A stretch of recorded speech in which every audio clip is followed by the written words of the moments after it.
is Sister Sajda Muhammad. We are proud to announce that the Sajda House commemorative Elijah coins are finally here. As we renovate and restore the former home of the most honorable Elijah Muhammad, we have recycled the old copper gutters and downspouts and created a 1-ounce 39mm coin made of 100% pure copper. Each coin is professionally graded and has its own barcode and registration number. This priceless heirloom, made from recycled copper from the messenger's home, is now available at sajdahouse.com.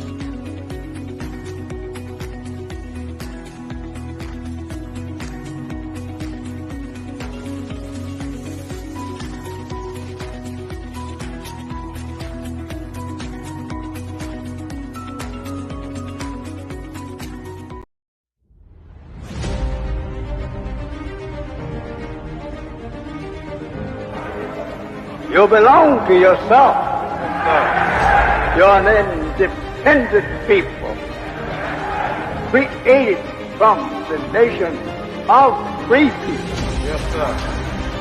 You don't need to go nowhere but to yourself. Yes, sir. So the challenge is an education that enlivens us to do business. Business is the activity of life itself. Every creature is born with the inherent ability to attract out of this material earth what it needs to perpetuate its species.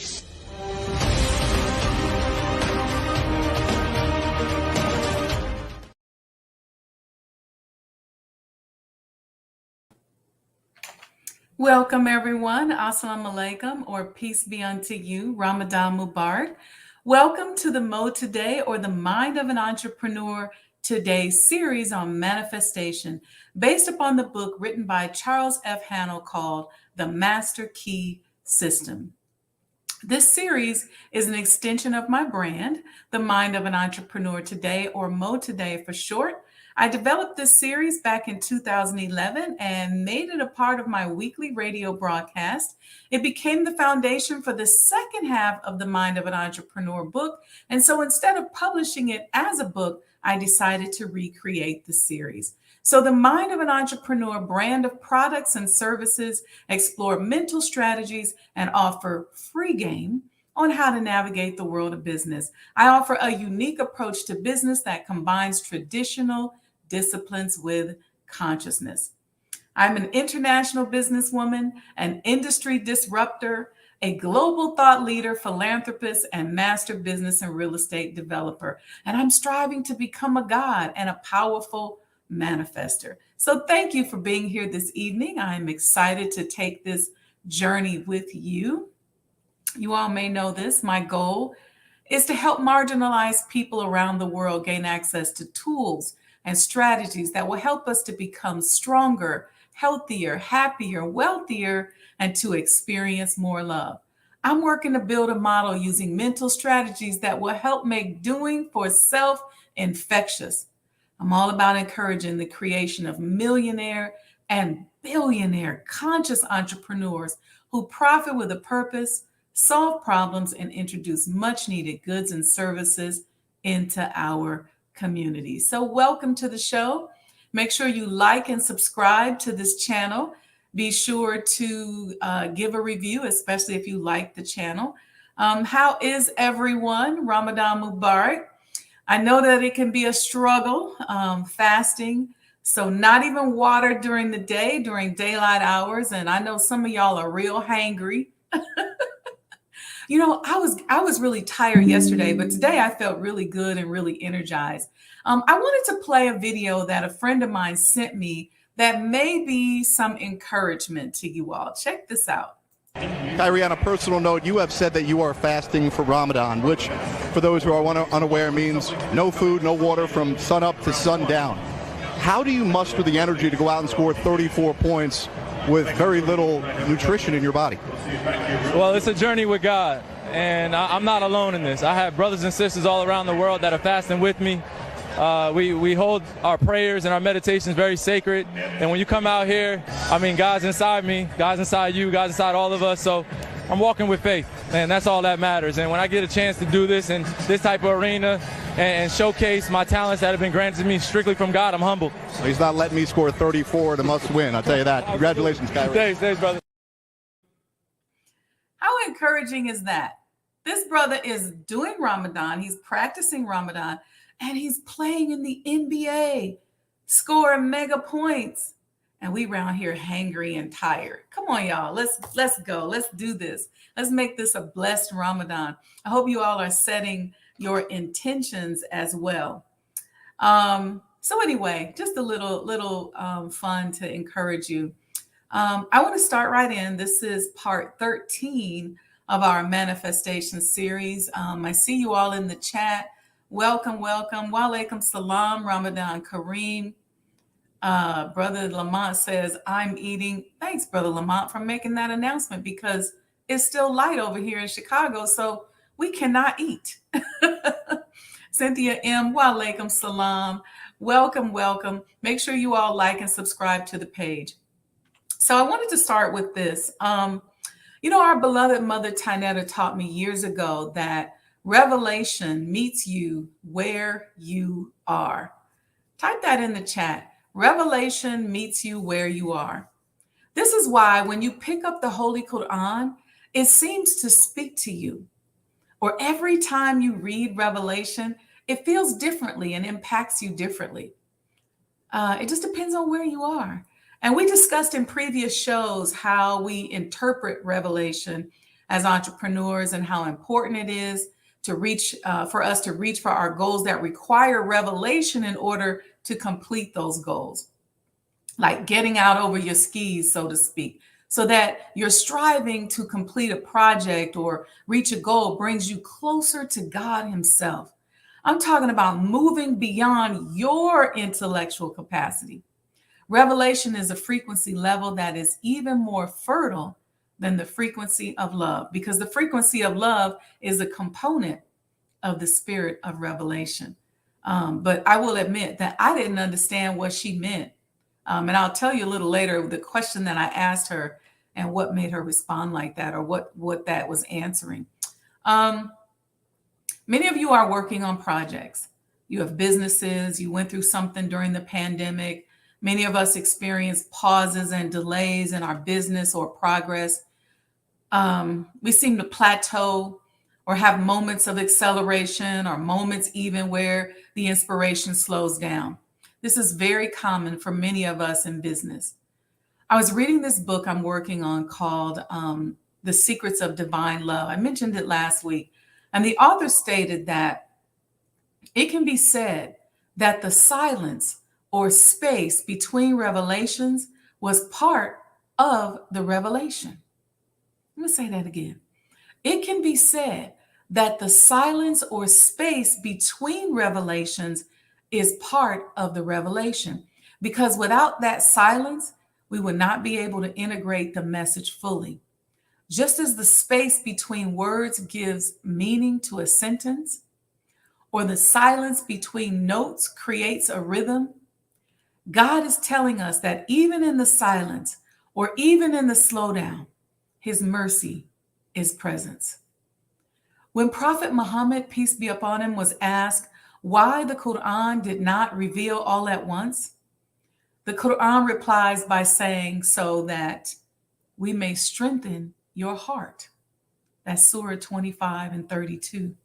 It goes on to say that just as climbers must take time to acclimate to the increasing altitude or higher peaks, or scuba divers must equalize to the increasing water pressure as they descend deeper into the ocean depths, the human heart requires time to integrate revelation before delving deeper into the message. You see, revelation meets you where you are. So don't fret over a delay or a slowdown. It's all part of the process. Pray and know that Allah is ever present. Acknowledge His presence. Thank Him during those times that seem slower than others. It's all part of the rhythm of the revelation, just like a beautiful song.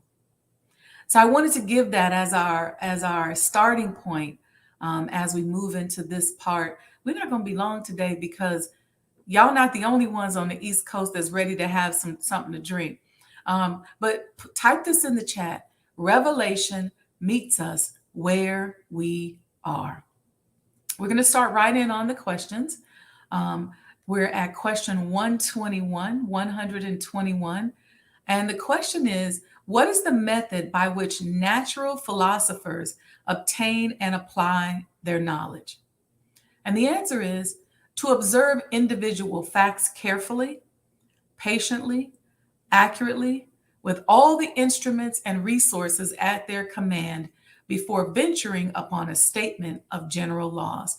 Let me say this, I didn't mention, but we're doing sort of like a manifestation companion book club with the Master Key System, written by Charles F. Hannell. So we're on part 13, and that was question number 121. I'll read it again.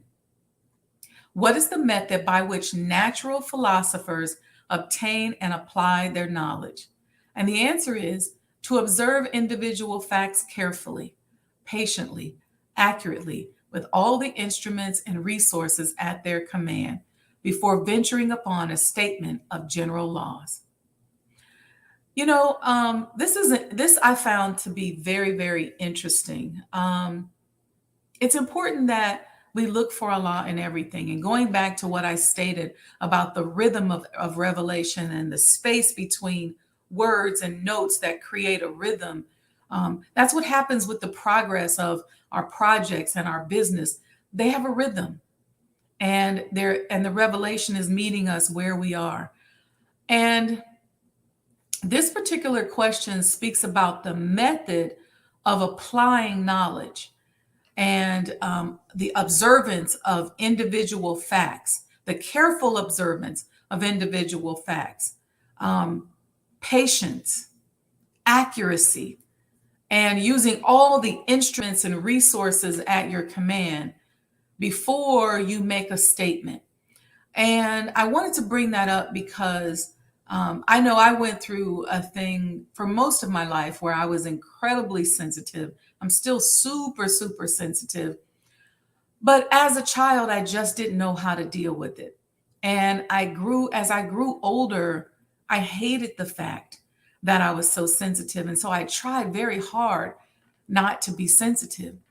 But what I realized when I started to really study emotional intelligence was that my sensitivity was a gift. And I realized that sometimes I could sit down at the table and hear things that other people couldn't hear, see things that other people didn't see, things that they would miss, attention to detail. And so I started to then transform my authentic sensitivity into a skill set that I believe helps me to this day as I move and develop in the world of business and real estate. So I encourage you to take a trait that you may have, and it may actually be something that you don't like about yourself, and transform that into a business skill set that sets you apart from the rest of the world. So question 122 says, how may we be certain that this method is correct? And the answer is by not permitting a tyrannical prejudice to neglect or mutilate unwelcome facts. That's where our emotional intelligence comes in, because we become tyrannical when the ego takes over. We can't make correct decisions. We can't reason. We can't think straight when our ego is out of order and when our emotional intelligence or our EQ is low. And you can go back and check out past episodes of the show where we talk about the components of emotional intelligence and how to raise our EQ. That leads us to question 123. What classes of facts are esteemed most highly? And that answer is those which cannot be accounted for by the unusual or the usual daily observance of life.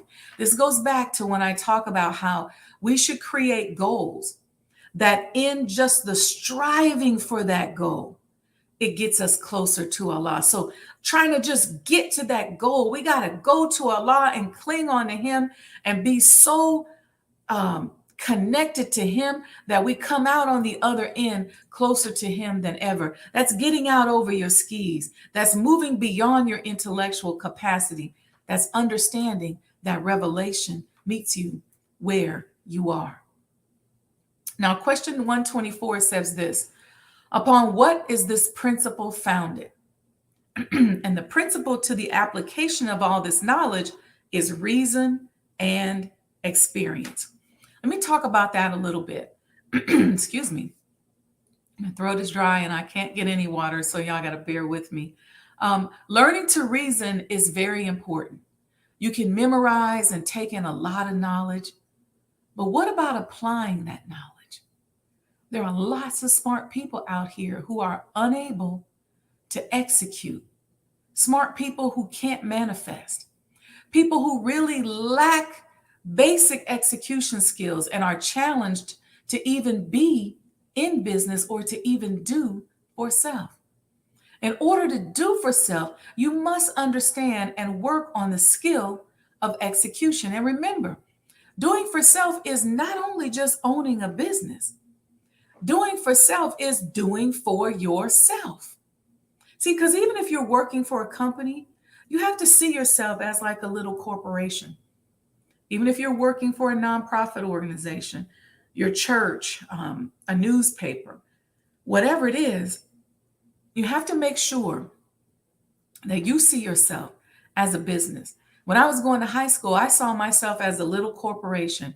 I was a little CEO, and everything that I did, from my homework to cheerleading practice to organizations that I was in, every award I got, like National Honor Society, anything that I did, pageants, all that kind of stuff was part of my corporate mindset.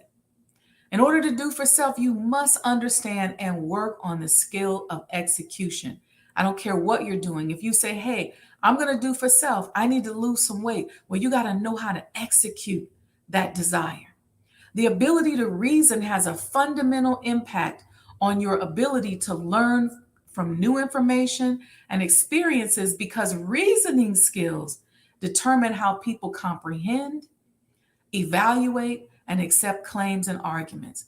Reason and experience are the principles upon which the application of knowledge rests. So let's go back to that original question. What is the method by which natural philosophers obtain and apply their knowledge?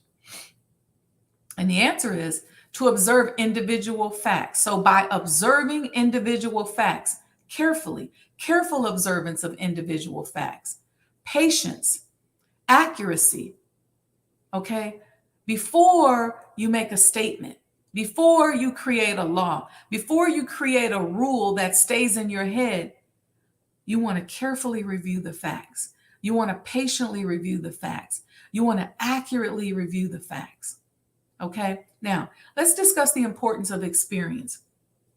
See, because without the knowledge you gain from experience, you would be completely clueless about certain aspects of life. You wouldn't understand what goes into making a successful business or why people behave in a certain way. Instead, they would seem like an enigma. And you all hear me talk about how I've had such an incredible life in the world of business, and Allah has blessed me tremendously because since I was a teenager, He's been giving me experience in business. See, experience allows you to build relationships. Also, experience teaches you how to deal with different types of people. As you gain experience, you will learn how to handle different personalities, some of which may be difficult to please. You'll also learn how to negotiate and compromise, which can come in handy when working with a team. Experience gives you knowledge and insight into things such as human nature, history, math concepts, scientific theories.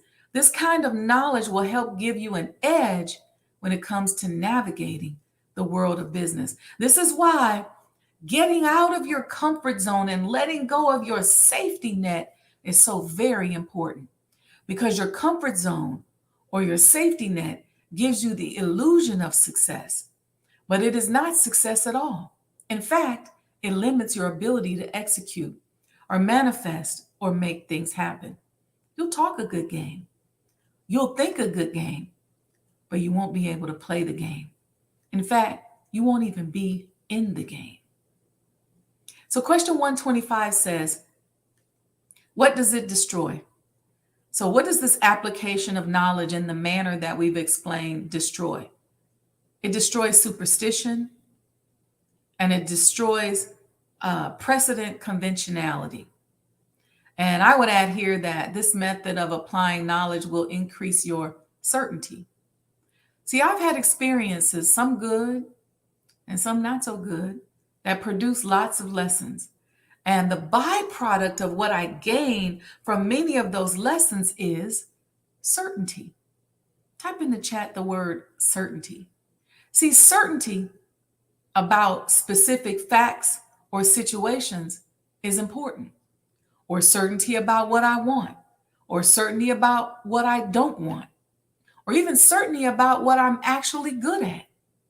Certainty is the epistemic property of beliefs which a person has no rational grounds for doubting. Your experience that creates certainty will remove doubt. The Holy Quran, Surah 2, verses 2 and 3 says, "This book, there is no doubt in it, is a guide to those who keep their duty, who believe in the unseen and keep up prayer and spend out of what we have given them." But that surah begins, "I, Allah, am the best knower." So that statement is saying, have no doubt, be not doubtful. So the concept of doubt is removed. Have no doubt in Allah. Have no uncertainty. Go beyond your intellectual capacity. Take not your intellect to be a God besides Allah. Push beyond your intellect so that you can continue to experience revelation as it meets you where you are. And as you elevate, it will continue to meet you. If we descend into the pit of hell, we will find Allah there with us too, ready to take us up out of there if we are of those who submit. The revelation will meet you where you are. Type that in the chat. Revelation meets you where you are. If you're in a crack house, revelation can meet you there if you call upon it. If you're in a mansion or on a yacht, revelation will meet you there too. If you're staring death in the face and circling the drain, revelation will meet you there too. If you're in pain, if you're in love, revelation will meet you there. Revelation meets you where you are. No matter what stage you are in with your business, revelation will meet you where you are. Staffing issues, inventory problems, theft, risks, shipping problems, money problems. Look for God everywhere. Revelation will meet you where you are. Question number 126. How have these laws been discovered? And the author answers by a generalization of facts that which are uncommon, rare, strange, and form the exception. Let's go a little deeper into that. Y'all all right? How may we account for much of the strange and unexplainable phenomena which is constantly taking place? By the creative power of thought. We started this series off in part number 1. We gave quotes and we talked about the power of thought. Thoughts are spiritual energy. Let's put that in the chat. Thoughts are spiritual energy. Why is this so? Says question number 128. And the answer is because when we learn of a fact, we can be sure that it is the result of a certain definite cause, and that this cause will operate with invariable precision. Again, I think it might have been part 3 or 4 where we talked about understanding cause and effect. Because what's so common in our world today, We see something happen and we start to chase the cause. We start going, I got to stop that to happen. I got to stop this leak. Well, what's causing the leak? See, you want to go to the cause. Stop worshiping the effect. The effect is there's water all over the ground. And so you make a big deal out of that. You get on the phone and you tell everybody about how much water was on the ground when really you forget to say, let me go explore where this leak in my ceiling is coming from. Learn to go to the cause.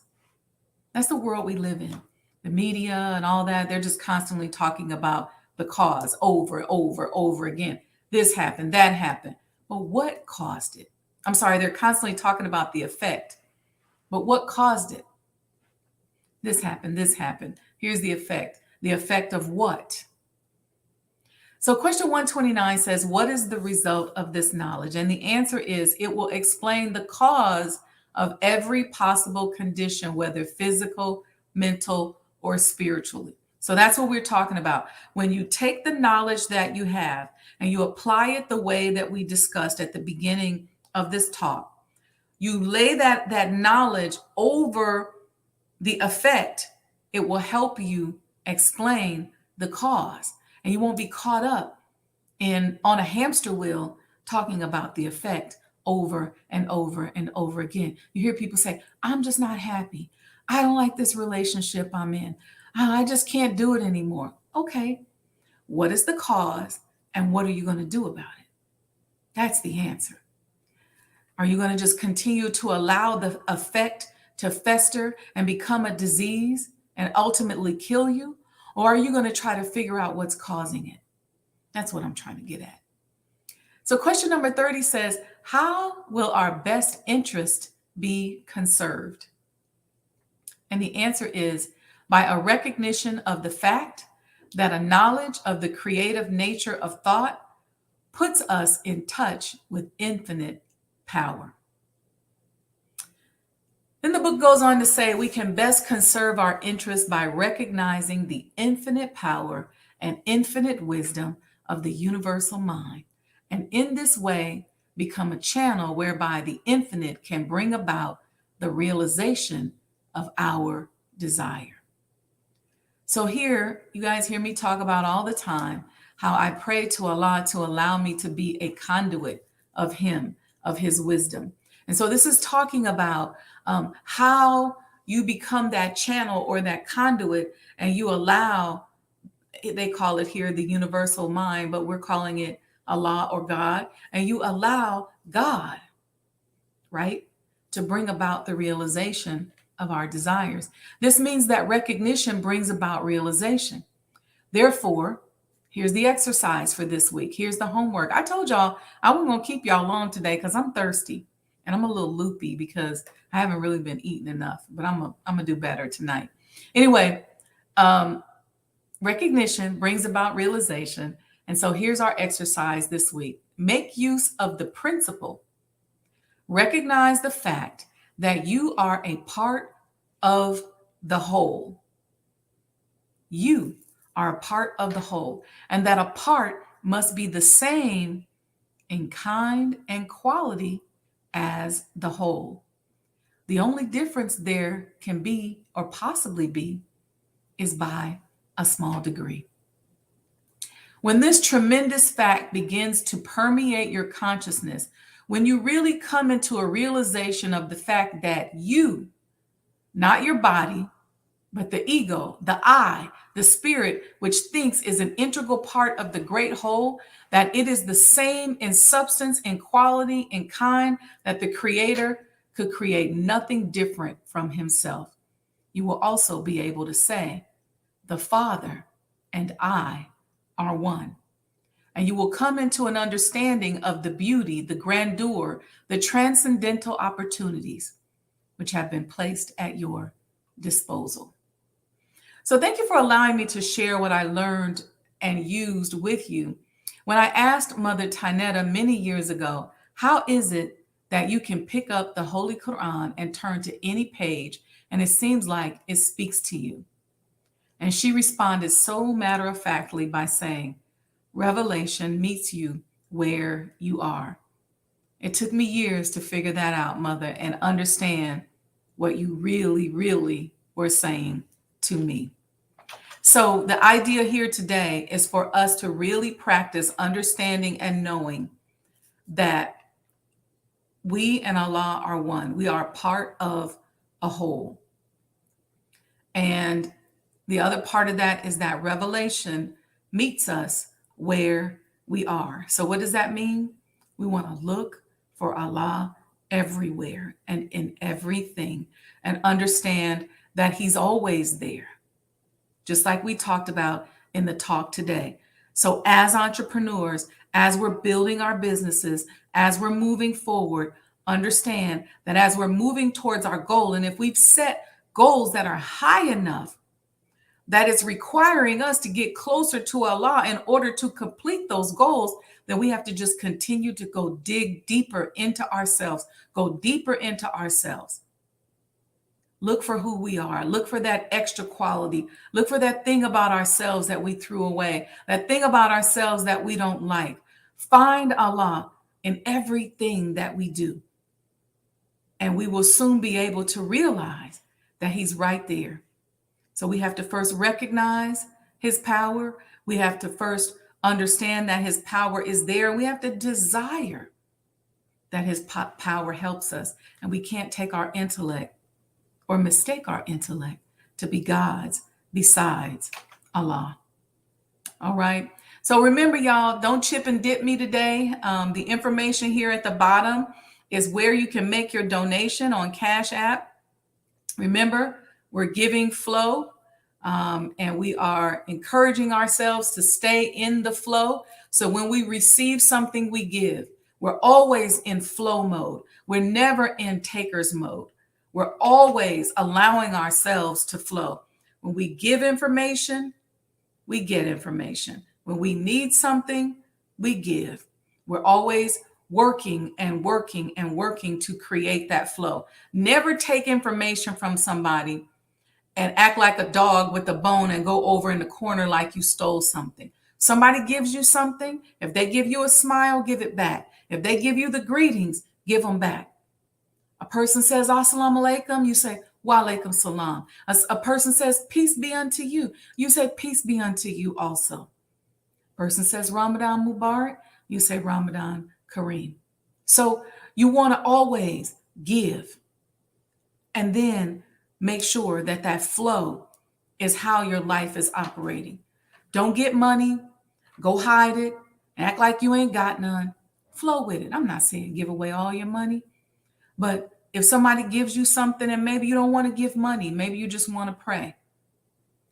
Maybe you want to give money, but I'm encouraging you, keep the flow of blessings going in your life. And remember to remain grateful.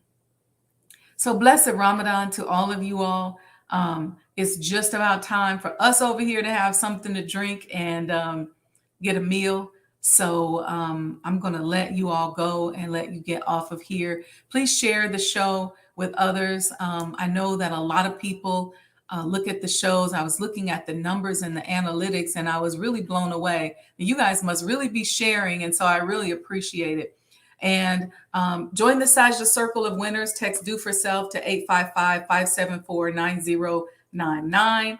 And tune in on Saturday to the Sajda Saturday morning coffee talk, where we talk about life, love, and business. And make sure you like and subscribe to this page, because this is where you can binge on past episodes of all the shows. And please be sure, please make sure you support the renovation and restoration of the former home of the Most Honorable Elijah Muhammad. Get your commemorative Elijah coin today. They're going to go out, and you're going to need that registration number on the back of it to access some of this cool stuff we're putting together that I'm really excited to show you all. So, all right, I see y'all in the chat. Thank you so much, and may Allah bless you with a wonderful fast. If this is Lent for you, may God bless you. Passover, all these things, all these great religions have had all these great, beautiful celebrations happening at one time. And it's made for such a really beautiful environment during this Ramadan. this year. So, all right. So, peace and blessings, family. And inshallah, I'll see you all soon. And thank you again. And don't chip and dip me.